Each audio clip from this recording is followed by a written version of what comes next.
5 जून 2025 Uttarakhand Kotdwar highway. कुछ लोगों को वहां की एक खाई के पास एक डेथ बॉडी नजर आती है। जब वो कुछ लोग उस डेथ बॉडी के पास जाते हैं तो पता चलता है वो डेथ बॉडी एक मेल की है। जिसके बाद वो लोग बिना देरी करे सबसे पहले पुलिस को इन्फॉर्म करते हैं। वो लोग को ऐसा लग रहा था कि शायद उस इंसान का एक्सीडेंट हो गया है। जिसके बाद कोटद्वार पुलिस वहां पर पहुंचती है और पहुंचने के बाद सबसे पहले उस डेथ बॉडी को इन्वेस्टिगेट करती है। लेकिन उस डेथ बॉडी से ऐसा कुछ भी नहीं मिलता जिससे उस डेथ बॉडी की पहचान करी जा सके। जिसके बाद उस डेथ बॉडी को पोस्टमार्टम के लिए भेज दिया जाता है। नाउ अभी तक जो पुलिस थी वो ये सोच रही थी कि शायद इस इंसान का एक्सीडेंट हुआ होगा, लेकिन जो पोस्टमार्टम की रिपोर्ट आती है वो काफी ज्यादा शॉकिंग होती है। उस रिपोर्ट के अकॉर्डिंग ये चीज मेंशन थी कि इस इंसान को पहले बहुत ज्यादा मारा गया है और फिर उसके बाद इसे जान से मार दिया गया। नाउ जो पुलिस थी उसे समझ में आ जाता है कि किसी इंसान ने इसे मारा, जिसके बाद वो इसे खाई में छोड़ करके चला गया। जिसके बाद पुलिस बिना देरी करे सबसे पहले ये नोटिस करती है कि जो हाईवे है, अगर हाईवे में कोई ट्रेवल करेगा तो वह जरूर टोल प्लाजा से ट्रेवल कर पाएगा। जिसके बाद पुलिस बिना देरी करे उस हाईवे के टोल प्लाजा की सीसीटीवी फुटेज कलेक्ट करती है उस दिन की। और उसी दिन की सीसीटीवी फुटेज में पुलिस को एक गाड़ी नजर आती है जो कि XUV 700 थी। अब जो ये गाड़ी थी, ये गाड़ी बार बार उस हाईवे में ट्रेवल कर रही थी। नाउ जो पुलिस रहती है उन्हें इस गाड़ी के ऊपर शक जाता है, तो वो इसके नंबर को ट्रेस करके इसकी सारी डिटेल निकालते हैं। तो पुलिस को पता चलता है कि ये जो गाड़ी है वो दिल्ली रजिस्टर्ड है और किसी रविंद्र सिंह नाम के ऊपर रजिस्टर्ड है। अब जो ये रविंद्र सिंह था वो पेशे से एक बिजनेसमैन था, लेकिन ये पिछले कुछ दिनों से फरार चल रहा था। इसके ऊपर काफी ज्यादा कर्जा हो गया था और इसने 18 लाख का चेक किसी इंसान को दिया था, जो चेक बाउंस हो गया था। तो उसका लीगल केस चल रहा था और पुलिस इसे ढूंढ रही थी और इसी चीज की वजह से ये फरार था। जिसके बाद पुलिस रविंद्र की फैमिली को वो डेथ बॉडी दिखलाती है, तो रविंद्र का भाई पहचान लेता है कि ये डेथ बॉडी किसी और की नहीं बल्कि रविंद्र सिंह की है। नाउ पुलिस का सबसे बड़ा क्वेश्चन ये था कि रविंद्र सिंह के साथ ये सब कैसे हुआ, और इसी चीज की वजह से रविंद्र सिंह का पूरा बैकग्राउंड चेक किया जाता है। तो पता चलता है कि जो रविंद्र सिंह है वो पहले दिल्ली में रहता था। उसकी एक वाइफ थी और उसका एक लड़का था, उसका भाई था और उसके भाई का भी परिवार था। लेकिन 2007 में रविंद्र की वाइफ से उसका झगड़ा हो जाता है और रविंद्र अपनी सारी प्रॉपर्टी अपनी वाइफ को दे करके देहरादून आ जाता है। अब देहरादून आने के बाद वो वापस से अपने बिजनेस को स्टार्ट करता है और बिजनेस को सेटल करने के बाद उसकी मुलाकात एक लड़की से होती है जिसका नाम रीना सिंधु था। उसकी उम्र 18 साल थी। अब यहाँ पर रविंद्र और रीना ये दोनों की दोस्ती हो जाती है। धीरे धीरे इनकी दोस्ती प्यार में बदल जाती है और ये दोनों लिविंग में रहने लगते हैं। अब लिविंग में रहने के कुछ साल के बाद ये दोनों शादी कर लेते हैं और शादी करने के कुछ साल के बाद इनकी एक बेटी होती है। लेकिन यहाँ पर सबसे बड़ा कैच ये था कि जो रविंद्र था वो रीना से 20 साल का बड़ा था। यानी कि जब रीना 18 साल की थी तब जो रविंद्र था वो 38 साल का था।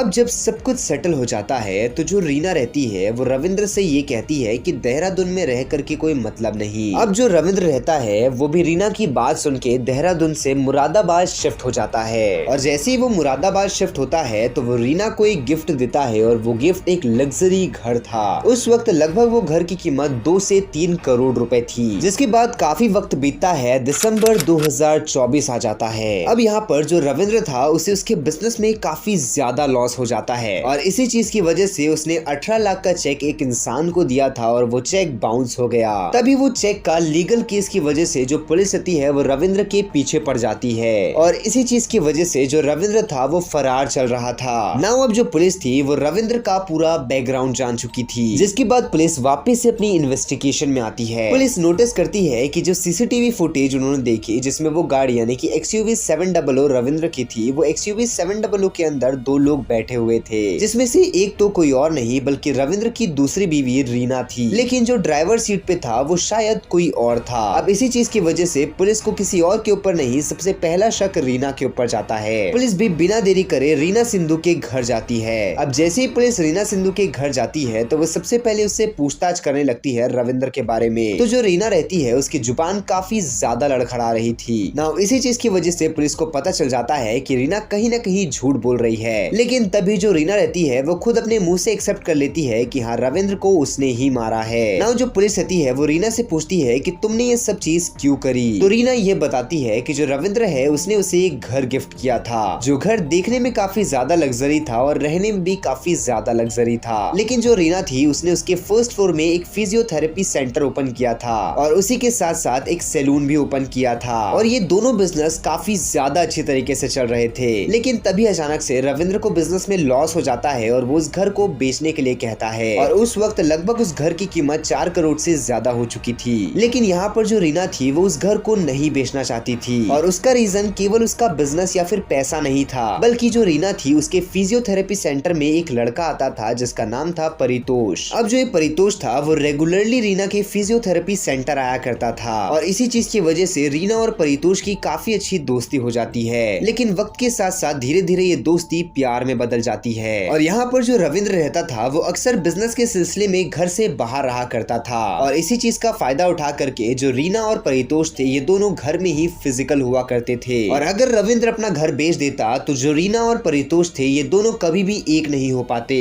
और इसी चीज की वजह से रीना और परितोष ने मिलकर के एक प्लान बनाया जिस प्लान का मोटिव था रविंद्र को अपने रास्ते से हटाना। जिस प्लान को एग्जीक्यूट करने के लिए सबसे पहले 1 जून 2025 को रीना रविंद्र को फोन लगाती है और ये कहती है कि तुम कब तक फरार रहोगे, उसके पास एक ऑप्शन है, उसका एक पेशेंट है जिसका नाम है परितोष, वो बिजनौर में रहता है और बिजनौर में उसका एक घर है जहाँ पर तुम आराम से छुप सकते हो। अब यहाँ पर जो रविंद्र रहता है उसे उसकी वाइफ रीना के ऊपर काफी ज्यादा बिलीव था, इसीलिए वो उसकी बात मानता है और परितोष के बिजनौर वाले घर में रुक जाता है। लेकिन 1 जून की ही शाम रीना और परितोष ये दोनों भी परितोष के वो बिजनौर वाले घर पहुंचते हैं। वहां पर स्टार्टिंग में जो परितोष रहता है वो रविंद्र को काफी ज्यादा शराब पिलाता है और जब रविंद्र काफी ज्यादा शराब के नशे में हो जाता है तो जो रीना और परितोष रहते हैं ये दोनों मिल करके रविंद्र को मारने लगते हैं और फावड़े की मदद से कई बार उसे मारने के बाद उसकी जान चली जाती है। जिसके बाद ये रविंद्र के शरीर का ठिकाना लगाने के लिए रविंद्र की ही गाड़ी में उसे डाल करके कोटद्वार हाईवे जाते हैं जहाँ पर ये उसे खाई में फेंकते हैं और उसके बाद वहीं पर 3-4 चक्कर लगा करके वापस घर आ जाते हैं। हालांकि अभी तो ये दोनों सलाखों के पीछे है, लेकिन यहाँ पर सबसे ज्यादा सोचने वाली बात ये है कि एक लड़का जिसने एक लड़की से बहुत ज्यादा प्यार किया उसे 4 करोड़ का घर गिफ्ट दिया, लेकिन उसके बावजूद भी वो लड़की ने उसकी ही जान ले ली। ना वेल, आपकी क्या ओपिनियन है इस पर्टिकुलर टॉपिक के बारे में? आप अपनी ओपिनियन कमेंट बॉक्स में जरूर बताइएगा। बाकी आपको ऐसी ही क्राइम डॉक्यूमेंट्रीज देखना पसंद है तो हमारे चैनल को सब्सक्राइब करके बेल आइकन कॉल पे सेट करना मत भूलना। मैं मिलता हूँ आप लोगों से नेक्स्ट वीडियो में।